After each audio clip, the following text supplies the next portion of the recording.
नमस्कार दोस्तों, मैं ओम प्रकाश यादव हमारे YouTube चैनल स्टार क्लासेस पर आपका स्वागत करता हूं। ठीक है दोस्तों, हम जीव विज्ञान का पिछले वीडियो में बेसिक इंट्रोडक्शन कर लिया था और सेल के बारे में थोड़ा बहुत देख लिए थे। सेल के बारे में कि सबसे बड़ी सेल किसकी होती है, सबसे छोटी सेल किसकी होती है, इसके बारे में अध्ययन कर लिए थे और थोड़ा इसके बारे में आज और जानते हैं। सेल ऑफ साइज, कोशिका का आकार माइक्रोमीटर में नापते हैं। माइक्रोमीटर में नापते हैं, उसे म्यू से दर्शाते हैं। म्यू एक माइक्रोन होता है। ठीक है दोस्तों, और एक माइक्रोमीटर बराबर 10⁻⁻6 मीटर होता है। ठीक है दोस्तों, कोशिका का आकार है, कोशिका की साइज को माइक्रोमीटर में नापते हैं और एक माइक्रोमीटर बराबर होता है 10⁻⁻6 मीटर। ठीक है दोस्तों, अब हम बात करते हैं कि सबसे बड़ी सेल किसकी होती है।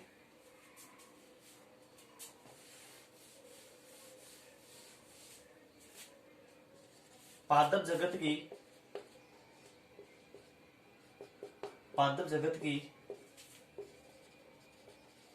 लार्जेस्ट ऑफ सेल किसे कहा जाता है और हाईएस्ट ऑफ सेल किसे कहा जाता है।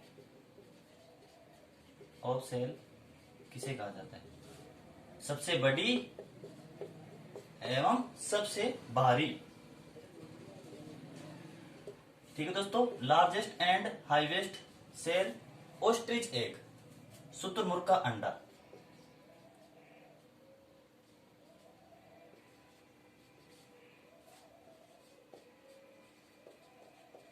ठीक है दोस्तों, शुतुरमुर्ग का अंडा होता है।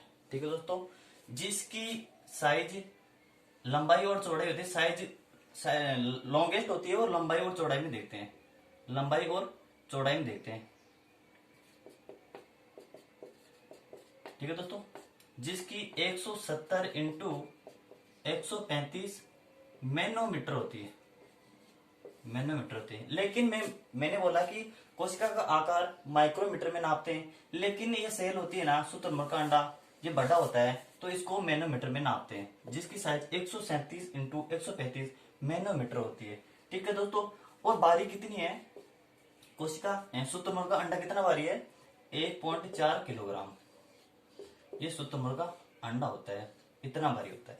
अब मैं बात करूं, ये तो शुतुरमुर्ग का अंडा हो गया, और शुतुरमुर्ग का पक्षी होता है, उसकी आंखें होती है, उसकी आंखें ललाट से बड़ी होती है, और शुतुरमुर्ग का अंडा होता है। ठीक है, तो वो 1.4 केजी का होता है, और शुतुरमुर्ग का पक्षी आसमान में नहीं उड़ पाता, पंख तो होते हैं लेकिन उड़ नहीं पाता क्योंकि वो भारी होता है। ठीक है दोस्तों, ये हो गई पादप जगत की सबसे बड़ी कोशिका, शुतुरमुर्ग का अंडा। ठीक है दोस्तों, अब हम बात करते हैं कि सबसे छोटी कोशिका किसकी होती है।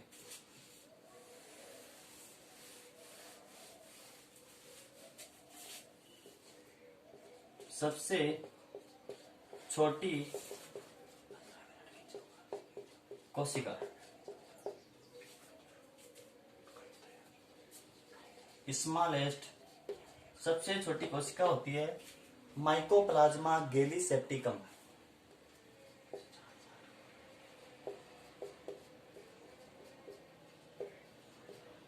माइकोप्लाज्मा गैलीसेप्टिकम, माइकोप्लाज्मा गैलीसेप्टिकम होती है। ठीक है दोस्तों, माइकोप्लाज्मा की और भी जातियां होती है, जैसे कि मैं बात करूं माइकोप्लाज्मा स्ट्रेप्टोकोकस, माइकोप्लाज्मा डिप्लोकोकस, लेकिन आपको माइकोप्लाज्मा गैलीसेप्टिकम करनी है। ठीक है दोस्तों, जिसकी साइज 0.3 मीटर या माइक्रोमीटर होती है, इसकी ये साइज होती है। सबसे छोटी कोशिका है, संसार की सबसे छोटी कोशिका होती है माइकोप्लाज्मा गैलीसेप्टिकम। ठीक है दोस्तों, ये हो गई। हाँ, एक बात और, माइकोप्लाज्मा को पादप जगत का जोकर कहा जाता है। क्या कहा जाता है? पादप जगत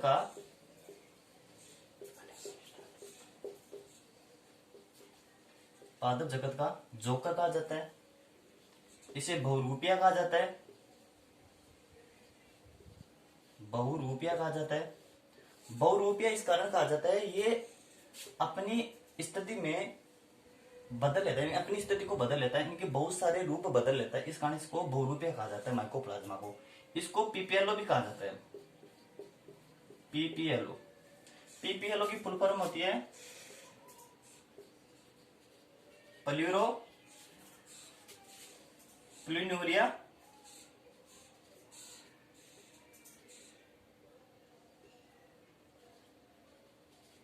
लाइक ऑर्गेनिज्म,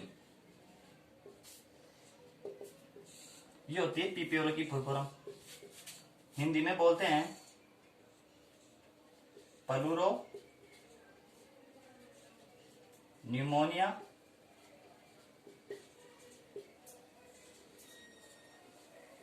जैसा जीव।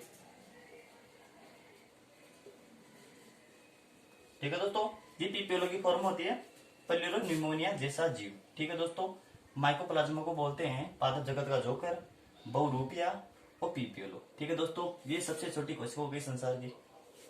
अब बात करते हैं सबसे लंबी कोशिका किसकी होती है।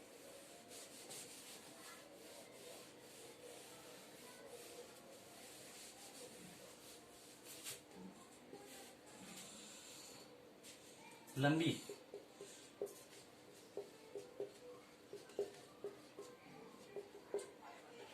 लॉन्गेस्ट, लॉन्गेस्ट ऑफ सेल किसकी होती है? तंत्रिका तंत्र की कोशिका।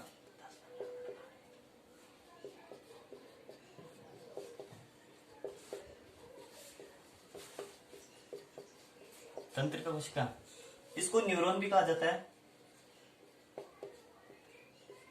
ठीक है दोस्तों, इसकी 1 मीटर लंबाई होती है, 1 मीटर लंबाई होती है। ठीक है दोस्तों, 1 मीटर लंबाई होती है, ये सबसे लंबी कोशिका होती है। मैं तंत्रिका तंत्र की बात करूं, ये सबसे बड़ी उम्र की होती है, ये कभी नष्ट नहीं होती है, सबसे बड़ी उम्र की होती है, सबसे बड़ी उम्र की होती है और कभी नष्ट नहीं होती है,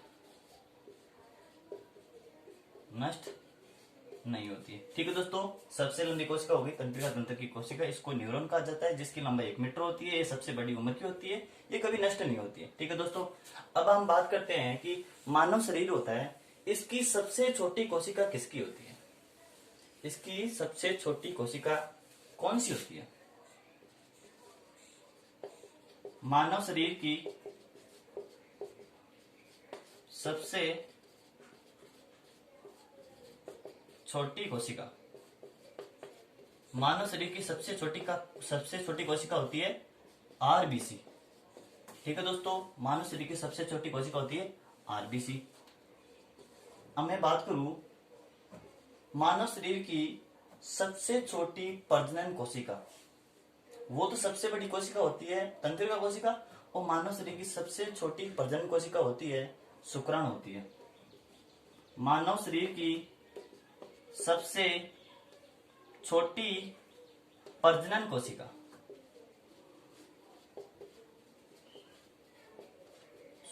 शुक्राणु, स्पर्म होती है। ठीक है दोस्तों, अब मैं बात करूं मानव शरीर की सबसे बड़ी प्रजनन कोशिका, मानव शरीर की सबसे बड़ी प्रजनन कोशिका अंडाणु, अंडाणु होती है, ओव्यूम होती है। ठीक है दोस्तों, ये हो गई 5 बात। ठीक है दोस्तों, ये हो गई कोशिका की बात पूरी। अब कोशिका की बात हो गई, इसके बारे में अब बाद में पढ़ते हैं हम कोशिका सिद्धांत के बारे में, कि कोशिका होती है सजीव के निर्माण में या जीव के निर्माण में अहम भूमिका निभाती है। इनकी एक जीव का निर्माण एक कोशिका के द्वारा या बहुत सारी कोशिकाओं के द्वारा होता है। कि मैं बात करूं, ये जीव है, कोई एक लिविंग पार्ट है, ये कोई एक सजीव है, ये एक सजीव है, इसका निर्माण एक सेल के द्वारा होगा या बहुत सारी सेल के द्वारा होता है। और इस सेल में क्या होगा? एक केंद्रक होगा, एक सेल में एक केंद्रक होगा। ठीक है दोस्तों, इनकी एक जीव होगा, जीव में कोशिका होगी, कोशिका में क्या होगा? केंद्रक होगा। ये बात क्या बताता है? कोशिका सिद्धांत बताता है।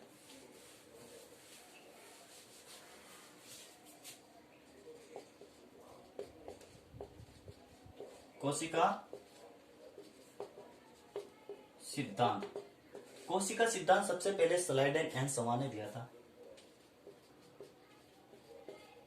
स्लाइडेन एवं सवा ने दिया था। कब दिया था? 1838 और 39 में दिया था। 1838 एवं 39 में दिया था। क्या दिया था? कि ये कोई जीव होता है, जीव में कोशिका होती है, और पक्का है कोशिका किसी में होगी? जीव में होगी। और कोशिका होगी उसमें जरूर केंद्रक होगा। उसमें क्या होगा? जरूर उसमें केंद्रक होगा। ठीक है दोस्तों, ये बात किसने बताई? स्लाइडेन एवं समान ने बताई। और एक बात और बताई कि सभी जीवों का शरीर कोशिका एवं कोशिका के उत्पादों से मिलकर बना होता है। ये जीव है, इसका शरीर एक कोशिका या कोशिका के उत्पादों से मिलकर बना होता है। क्या बोली बात स्लाइडेन एवं समान ने? कि सभी जीवों का शरीर कोशिका एवं कोशिका के उत्पादों से मिलकर बना होता है। ये बात स्लाइडेन एवं समान ने बताई। लेकिन कई जीव ऐसे होते हैं जिनमें कोशिका नहीं होती है, कई जीव ऐसे होते हैं जिनमें केंद्रक नहीं होता है, कई कोशिका ऐसी होती है जिनमें केंद्रक नहीं होता है। वो कोशिका सिद्धांत के अपवाद कहलाए, जो हम पढ़ते हैं। कोशिका सिद्धांत के अपवाद। फर्स्ट अपवाद है वायरस। हिंदी में कहा जाता है विषाणु।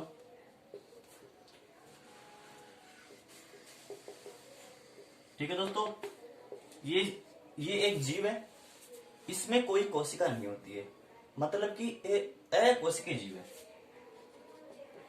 कोशिका नहीं होती है, ये जीव होता है, इसमें कोई कोशिका नहीं होती है, इस कारण इसको अकोशिकीय जीव कहा जाता है। अकोशिकीय जीव कहा जाता है। ठीक है दोस्तों, मैं बात करूं, विषाणु को सजीव एवं निर्जीव के बीच की कड़ी कहा जाता है। सजीव एवं निर्जीव के बीच की कड़ी, living non living in part link. ठीक है दोस्तों, एक जोड़ने का कार्य करता है। इनकी सजीव एवं निर्जीव को जोड़ने का कार्य कौन करता है? विषाणु करता है। इनकी सजीव एवं निर्जीव की बीच की कड़ी होती है, विषाणु होती है। ठीक है दोस्तों, तो मैं बात करूं, विषाणु होता है किसी भी जीव के शरीर के बाहर आउटर पार्ट में निर्जीव अवस्था में होता है। मतलब कि आउटर पार्ट में, जीव के आउटर पार्ट में क्या करता है? कोई रिएक्शन नहीं करता है, किसी प्रकार की कोई रिएक्शन नहीं करता है। और निर्जीव अवस्थाओं में या शरीर के बाहर इस पर किसी प्रकार का प्रभाव नहीं पड़ता है, किसी प्रकार का साइड इफेक्ट नहीं पड़ता है, नहीं ताप का पड़ता है, नहीं अम्ल का पड़ता है, इस पर किसी प्रकार का प्रभाव नहीं पड़ता है विषाणु पर। और जैसे किसी सजीव या किसी जीव के अंदर चला जाता है, इनर पार्ट में चला जाता है, तो क्या कर जाता है? सजीव का कार्य करने लग जाता है, सजीव की क्रिया करने लग जाता है। ठीक है दोस्तों, अंदर जाने के बाद विषाणु सजीव की क्रिया करने लग जाता है। ठीक है दोस्तों, ये क्या होगी? कोशिका सिद्धांत का ये भी अपवाद हो गया, क्योंकि इसमें क्या होता है? ये जीव होता है, जीव होने के नाते उसमें कोशिका नहीं होती है। ठीक है दोस्तों, ये कोशिका सिद्धांत का अपवाद हो गया। अब कोशिका सिद्धांत का दूसरा अपवाद है स्तनधारियों की आरबीसी।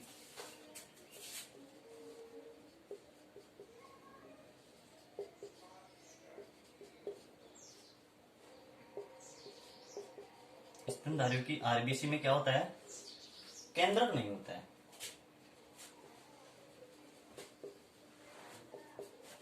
स्तनधारियों की आरबीसी में केंद्रक नहीं होता है, लेकिन कई जीव ऐसे होते हैं जिसमें केंद्रक होता है, जैसे कि ऊंट,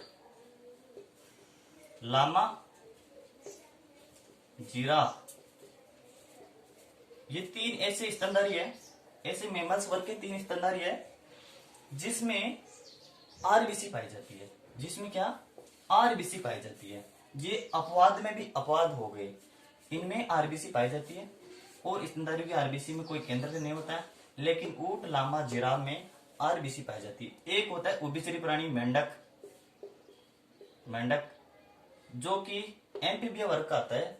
इसमें क्या होती है, इसमें भी क्या होती है, आरबीसी होती है, इसमें भी आरबीसी होती है। ठीक है दोस्तों, ये स्तनधारी की आरबीसी में आरबीसीओ का ये अपवाद हो गया, कोशिका सिद्धांत का ये अपवाद हो गया। ठीक है दोस्तों, अब अपवाद नंबर 3 की बात करते हैं। फ्लोएम कोशिका, ये पादप पादप का एक उत्तक होता है जिसकी एक चांदनी नलिका होती है। ये कोशिका होती है चांदनी नलिका, इसमें केंद्रक नहीं होता है, केंद्रक नहीं होता है। मैं फ्लोएम की बात करूं कि फ्लोएम किसे कहा जाता है। एक होता है जाइलम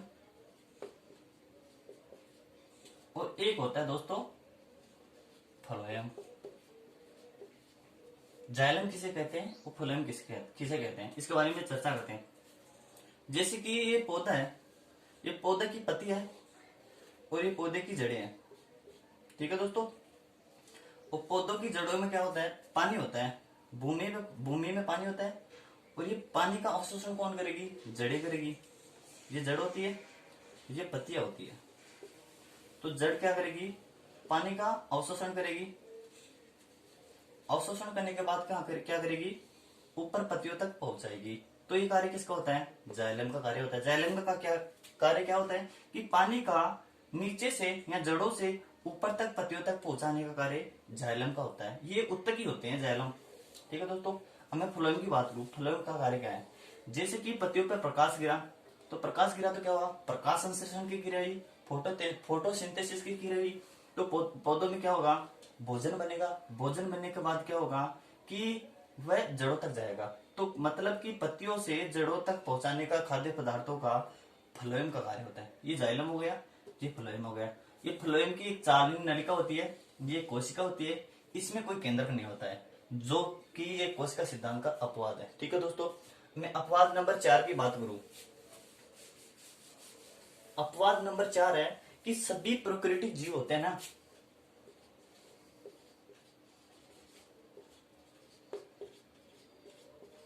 प्रोकैरियोटिक जीव, इनमें केंद्रक नहीं होता है,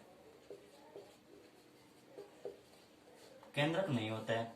अब प्रोकैरियोटिक जीव किसे कहते हैं, मैं पहले बात करूं कि कोशिका होती है, ठीक है, एक सेल होती है। सेल दो प्रकार की होती है, एक होती है प्रोकैरियोटिक कोशिका,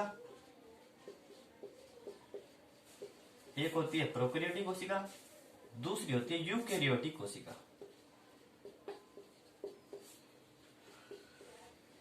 एक प्रोकैरियोटिक कोशिका होती है, दूसरी यूकैरियोटिक कोशिका होती है। इसमें क्या होता है, केंद्रक होता है, केंद्रक होता है, लेकिन क्या होता है, कम विकसित होता है, कम विकसित होता है। ठीक है दोस्तों, केंद्रक होता तो है, लेकिन क्या होता है, कम विकसित होता है। इसमें केंद्रक होता है, लेकिन क्या होता है, अधिक विकसित होता है, अधिक विकसित होता है। तो क्या हुआ, ये भी कोशिका सिद्धांत का अपवाद है। कोशिका सिद्धांत का अपवाद कैसे है कि कोई कोशिका है, कोशिका में केंद्रक होना जरूरी होता है, और केंद्रक नहीं होगा तो कोशिका सिद्धांत का अपवाद होगा। तो इसमें क्या है, केंद्र तो है, लेकिन क्या है, कम विकसित है। तो ये भी प्रोकैरियोटिक जीव है। प्रोकैरियोटिक जीव तो जैसे मैं बताऊं, बैक्टीरिया, सभी बैक्टीरिया, माइकोप्लाज्मा,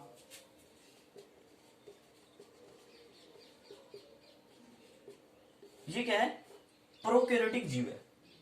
इनमें क्या होता है, केंद्रक होता है, लेकिन क्या होता है, कम विकसित होता है। तो कोशिका सिद्धांत के अपवाद हो गए, ये भी कोशिका सिद्धांत का अपवाद हो गया। ठीक है दोस्तों, ये कोशिका सिद्धांत के 4 अपवाद हो गए। ठीक है दोस्तों, हम बात करते हैं कि कोशिका सिद्धांत इस 4 अपवादों के कारण फेल नहीं हुआ। कोशिका सिद्धांत क्या बोलता है कि जैसे कि ये जीव है, जीव में कोशिका होगी और कोशिका में क्या होगा, केंद्रक होगा। ये बात केंद्रक बोलता है, और ये बात कौन बोलता है, स्लाइडेन एवं समान बोलता है। स्लाइडेन एवं समान बोलते हैं कि एक जीव होगा, जीव में कोशिका होगी, कोशिका में केंद्र होता है। ये बात स्लाइडेन एवं समान बोलते हैं। ठीक है दोस्तों, अब मैं बात करता हूं कि स्लाइडेन एवं समान ने एक बात नहीं दर्शा पाए कि जैसे कि एक कोशिका होती है, इस कोशिका से लाखों कोशिकाओं का निर्माण कैसे होता है, उनकी लाखों सेल का निर्माण किस प्रक्रिया के द्वारा होता है, ये बात स्लाइडेन एवं समान ने नहीं दर्शा पाए। इस कारण कोशिका सिद्धांत क्या हो गया, फेल हो गया। कोशिका सिद्धांत फेल हो गया। इन 4 वजह से नहीं हुआ।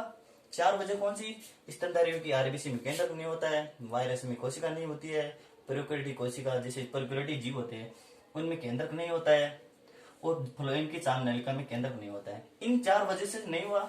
वजह एक थी कि एक कोशिका होती है, कोशिका, उस कोशिका से लाखों कोशिका का निर्माण किस प्रक्रिया के द्वारा होता है, ये बात स्लाइडेन एवं समान ने नहीं दर्शा पाई। इस कारण क्या हो गया, कोशिका सिद्धांत फेल हो गया। ठीक है दोस्तों, इसके बाद आता है एक रुडोल्फ विर्चोव, एक वैज्ञानिक आता है, उन्होंने आकर के एक आधुनिक कोशिका सिद्धांत दिया।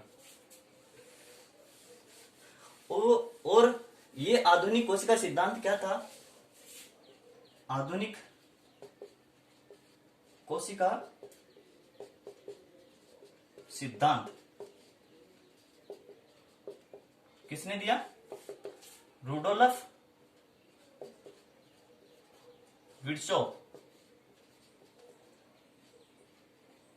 ये एक वैज्ञानिक था जिसने आधुनिक कोशिका सिद्धांत दिया। ठीक है दोस्तों, इसने क्या बात बताई,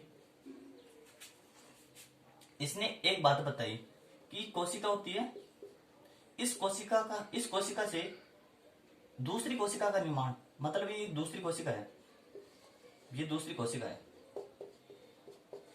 इस कोशिका का निर्माण इस कोशिका का निर्माण इस कोशिका के द्वारा होता है।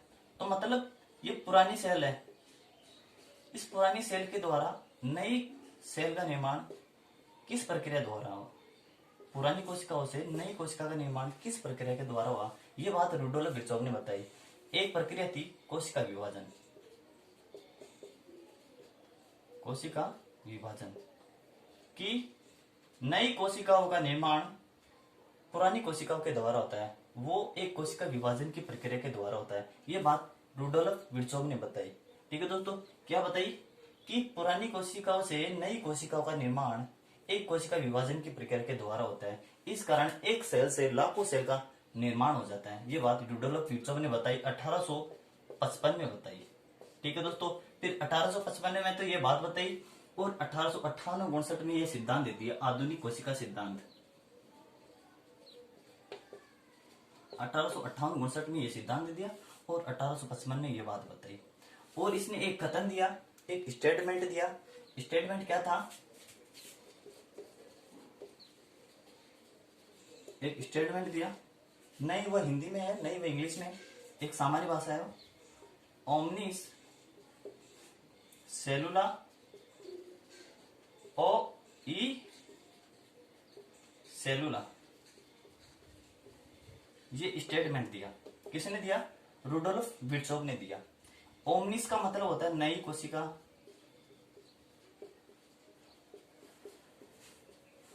और सेलुला एक कोशिका का नाम दिया, सेलुला। और ई का मीन्स होता है पुरानी कोशिका, पुरानी कोशिका या पूर्ववर्ती कोशिका।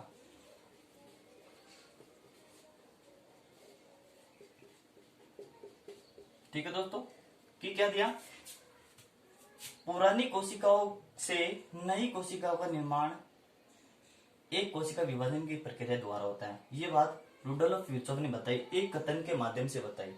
ठीक है दोस्तों, अब एग्जाम में क्वेश्चन कैसे आता है कि डायरेक्ट ये लाइन दिया हुआ होता है कि ओमनी सेलुला ई सेलुला किसका कथन है, रुडोल्फ विर्चोव का है। ठीक है दोस्तों, एक क्वेश्चन आता है कि एक सेल के द्वारा बहुत सारी सेलों का निर्माण किस प्रक्रिया के द्वारा होता है, कोशिका विभाजन के द्वारा होता है। और ये बात किसने बताई, सबसे पहले रुडोल्फ विर्चोव ने बताई। और उसका सिद्धांत क्या था, आधुनिक कोशिका सिद्धांत था। ठीक है दोस्तों, ये आधुनिक कोशिका सिद्धांत हो गया, ये सक्सेस हुआ था। ठीक है दोस्तों, ये क्या हुआ था, सक्सेस हो गया था।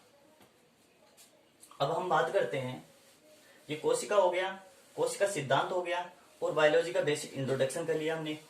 हम बात करते हैं एक सामान्य कोशिका की, कि उस सामान्य कोशिका में संरचनाएं होती है, वो संरचनाएं क्या क्या होती है। ठीक है दोस्तों, जैसे कि मैं एक सामान्य संरचना की बात कर रहा हूँ, नहीं कि मैं पादप कोशिका की बात कर रहा हूँ, नहीं मैं एक जंतु कोशिका की बात कर रहा हूँ, मैं ओनली एक सामान्य कोशिका ले रहा हूँ। ठीक है दोस्तों, जैसे कि एक इस प्रकार है कि कोशिका का कोई फिक्स आकार नहीं होता है, वो किसी भी रूप में पाई जा सकती है। जैसे कि एक सामान्य सेल है, एक सामान्य सेल है,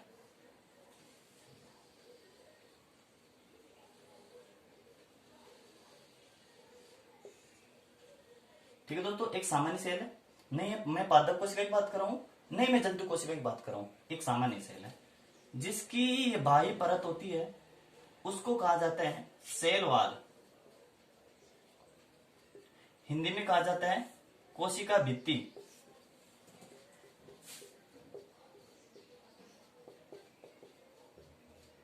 कोशिका भित्ति हो गई, और इसके जस्ट नीचे वो परत है, इसको कहा जाता है कोशिका झिल्ली या सेल मेम्ब्रेन।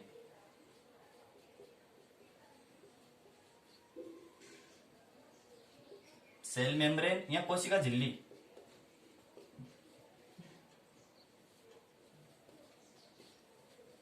ठीक है दोस्तों, इसके मध्य में एक संरचना होती है, उसको कहा जाता है केंद्रक या न्यूक्लियस।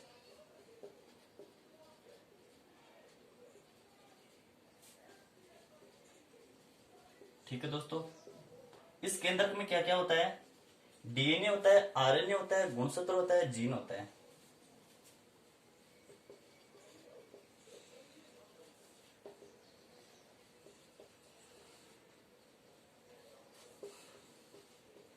ठीक है दोस्तों, इस केंद्रक में डीएनए होता है, आरएनए होता है, गुणसूत्र होता है, जीन होता है, और जस्ट इस केंद्रक में एक मध्य में एक संरचना पाई जाती है, उसको कहा जाता है न्यूक्लियस, केंद्रिका।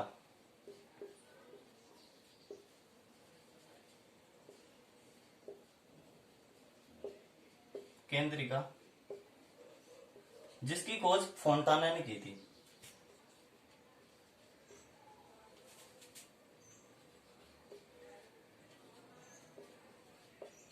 ठीक है दोस्तों, जिसकी खोज फोंटाना ने की थी, केंद्र की खोज की थी रॉबर्ट ब्राउन ने की थी, और कोशिका भित्ति की खोज की थी रॉबर्ट हुक ने की थी।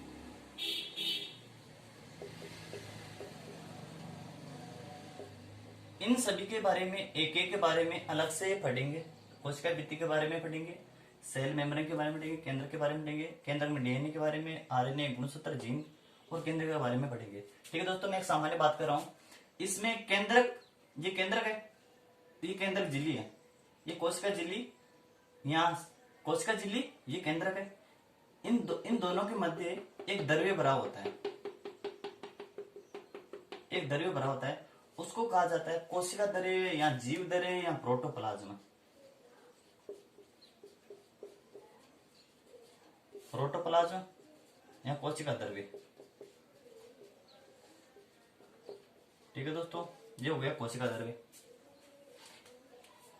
कोशिका द्रव्य के अलावा कोशिका में एक रिक्त स्थान भी होता है, जो खाली होता है। रिक्त स्थान का मतलब उसमें कुछ नहीं होता है, उसे कहा जाता है रिक्तिका। कोशिका द्रव्य में या कोशिका में कोशिका द्रव्य के अलावा एक रिक्त स्थान होता है, उसे कहा जाता है रिक्तिकाएं, जो पादप कोशिकाओं में सबसे ज्यादा होती है और जंतु कोशिका में कम होती है। ठीक है दोस्तों, और रिक्तिका की खोज सबसे पहले ल्यूवेनहॉक ने की थी। इसमें क्या होता है कि खाद्य पदार्थ होते हैं, जैसे मैं बात करूं ग्लूकोज हुआ, मिनरल्स हुआ, जल हुआ, इसमें रिक्तिका में होते हैं। इसे पॉकेट ऑफ सेल भी कहा जाता है। ठीक है दोस्तों, और कोशिका भित्ति हो गई, सेल मेम्ब्रेन हो गई, केंद्रक हो गई, केंद्रिका हो गई, कोशिका द्रव्य हो गया। ठीक है दोस्तों, ये एक सामान्य संरचना है कोशिका की। हमें कोशिका, पादप कोशिका ले रहा हूँ, एक जंतु कोशिका ले रहा हूँ, और उसमें थोड़ा मैं विभेद करता हूँ कि पादप कोशिका कैसी होती है और जंतु कोशिका कैसी होती है, और इसमें अलग अलग पार्ट क्या होता है। एक पादप कोशिका, ये हो गई जंतु कोशिका।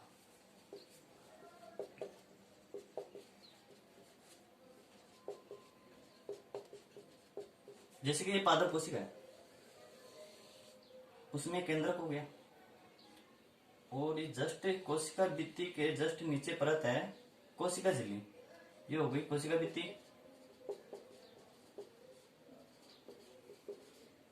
ये हो गई कोशिका झिल्ली।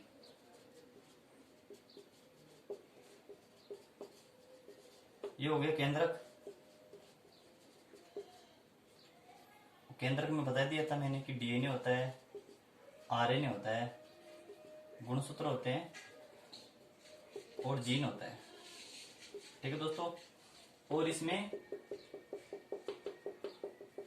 दोस्तों ये केंद्रक में, कोशिका के अंदर केंद्रक होता है जो परिधि की ओर होता है। ये केंद्रक होता है पादप कोशिका में, ये परिधि की ओर होता है। ठीक है दोस्तों। और इसके मध्य में रिक्तिका होती है। पादप कोशिकाओं में केंद्रक परिधि की ओर होता है और मध्य में रिक्तिकाएं होती है। रिक्तिकाएं होती है। ठीक है दोस्तों। ये पादप कोशिका की संरचना हो गई।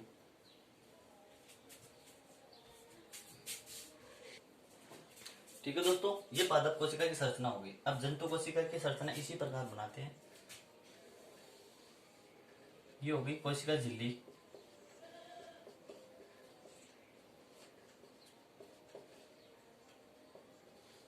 क्योंकि पादप कोशिकाओं में कोशिका भित्ति पाई जाती है और जंतु कोशिकाओं में कोशिका भित्ति नहीं पाई जाती है, मैंने इस कारण डायरेक्ट कोशिका झिल्ली लिखा है। ठीक है दोस्तों।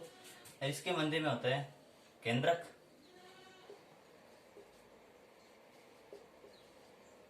ठीक है दोस्तों। और इसमें दरी होता है, उसको तो कहा जाता है, इसमें लिख दूं मैं प्रोटोप्लाज्म। और इसमें दरी होता है उसे प्रोटोप्लाज्म। कोशिका द्रव्य या कोशिका द्रव्य। ठीक है दोस्तों। और इसमें रिक्तिकाएं होती है, कम होती है पादप कोशिकाओं के बजाय।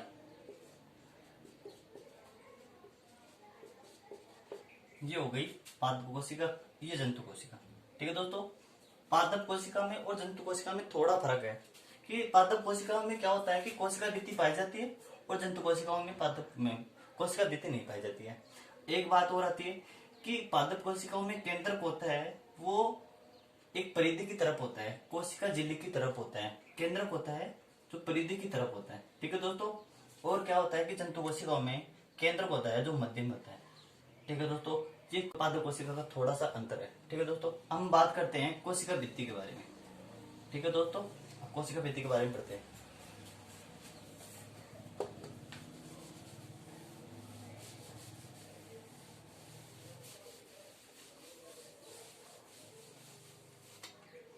कोशिका भित्ति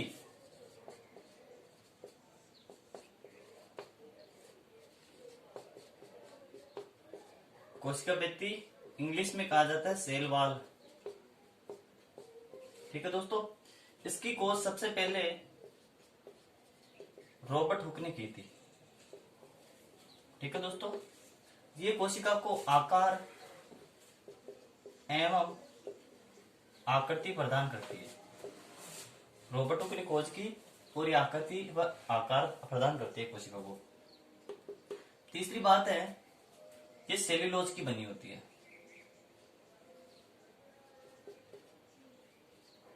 सेल्यूलोज की बनी होती है कोशिका भित्ति। ठीक है दोस्तों। अब सेल्यूलोज होता है एक तरह का कार्बोहाइड्रेट होता है। यह कार्बोहाइड्रेट का प्रकार है। कार्बोहाइड्रेट एक शर्करा होती है। ठीक है दोस्तों।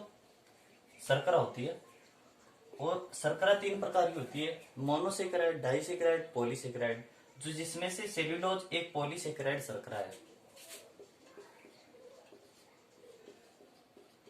पॉलीसेकेराइड शर्करा होती है। सेल्यूलोज होता है ना, इसमें जल होता है 0%।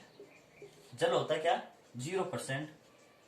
0% होता है जल। तो ये क्या होती है कठोर होती है। जल नहीं होने के कारण क्या होती है कठोर होती है, हार्डेस्ट होती है, हार्डेस्ट पार्ट होता है। तो एक क्वेश्चन आता है कि कोशिका का ऐसा कौन सा अंग है जो सबसे कठोर होता है, जो सेल्यूलोज होता है। ठीक है दोस्तों। सेल्यूलोज होता है वो मर्द अवस्था में पाया जाता है। एक मर्द अवस्था में पाया जाता है। सेल्यूलोज होता है मर्द अवस्था में होता है, कठोर होता है, इसमें जल 0% होता है, और इस कोशिका भित्ति होती है सेल्यूलोज की बनी होती है पादप कोशिकाओं में। हमें बात करूं कि एक होती है शैवाल होता है, शैवालों की कोशिका भित्ति किसकी बनी होती है? सेल्यूलोज और हेमी सेल्यूलोज की बनी होती है। सेल्यूलोज और हेमी सेल्यूलोज की बनी होती है, सेल्यूलोज की बनी होती है। ठीक है दोस्तों, अब बात आती है जीवाणु, बैक्टीरिया। बैक्टीरियाओं की कोशिका भित्ति पेप्टिड और ग्लाइकेन की बनी होती है।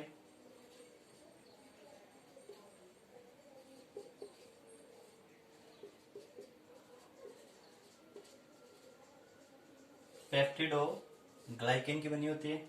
एक आता है फंगस, कवक, कवक फंगस, उसकी कोशिका भित्ति काइटिन की बनी होती है।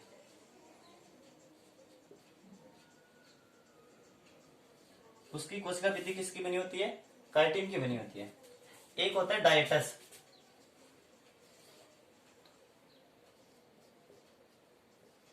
डायटस, डायटस होता है एक तरह का एक शैवाल होता है जो पानी में पाया जाता है। उसकी कोशिका भित्ति सिलिका की बनी होती है, उसकी कोशिका भित्ति सिलिका की बनी होती है। उसे ऐसा ही कहा जाता है, एक तरह की रेत होती है। ठीक है दोस्तों, जो कि डाइटस की बनी होती, डाइटस कोशिका भित्ति का बना होता है, सिलिका का बनाता है दोस्तों। हमें बात करूं कोशिका भित्ति के बारे में, दोबारा बताता हूँ। कोशिका भित्ति की खोज सबसे पहले रॉबर्ट बनी की।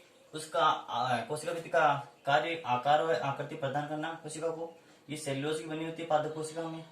और शैवालों की कोशिका भित्ति सेल्यूलोज और हेमीसेल्यूलोज की बनी होती है। और जीवाणु में कोशिका भित्ति पेप्टिडोग्लाइकेन की बनी होती है। और कवकों में कोशिका भित्ति काइटिन की बनी होती है। और एक डाइटस एक शैवाल होता है, उसकी कोशिका भित्ति सिलिका की बनी होती है। ठीक है दोस्तों, ये होगी कोशिका भित्ति सामान्य। हम बात करते हैं कोशिका झिल्ली के बारे में, और ये एक बात और कि पादप कोशिकाओं में पाई जाती है।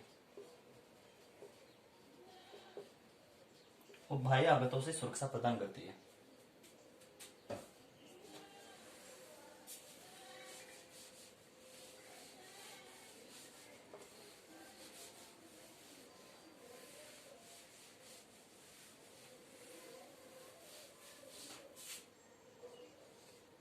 दूसरा पार्ट आता है कोशिका झिल्ली या कोशिका मेम्ब्रेन। कोशिका झिल्ली या कोशिका मेम्ब्रेन या सेल मेम्ब्रेन।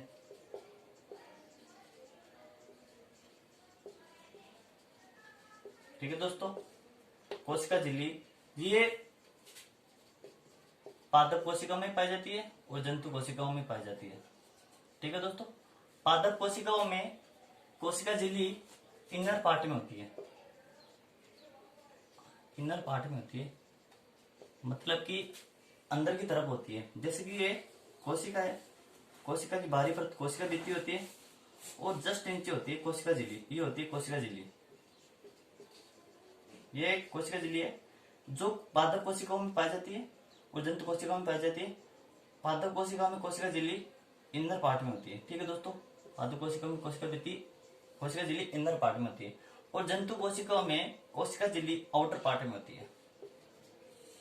ठीक है दोस्तों, आउटर पार्ट में होती है। ठीक है दोस्तों, अब कोशिका झिल्ली की बात करूं कि कोशिका झिल्ली का कार्य क्या है, कि बाहर से आने वाले गलत पदार्थों को रोकना और अंदर से अच्छे पदार्थों को रोकना कार्य किसका होता है? कोशिका झिल्ली का होता है। मतलब कि कोशिका को संतुलन का कार्य प्रदान करती है।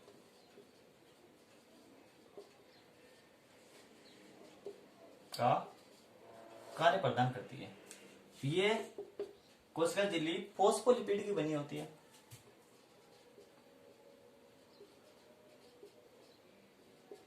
फोस्फोलिपिड की बनी होती है। फोस्फोलिपिड एक वसा होती है, और कोशिका झिल्ली प्रोटीन की बनी होती है। ठीक है दोस्तों, ये होगी कोशिका झिल्ली। ठीक है दोस्तों, आज के लिए इतने काफी है। अगली वीडियो में कोश केंद्र के बारे में पढ़ेंगे, केंद्र में गुणसूत्र के बारे में पढ़ेंगे, डीएनए आरएनए जीन के बारे में पढ़ेंगे। ठीक है दोस्तों, और हमारी क्लास आपको पसंद आई तो शेयर करिए, सब्सक्राइब करिए, लाइक करिए। थैंक यू दोस्तों।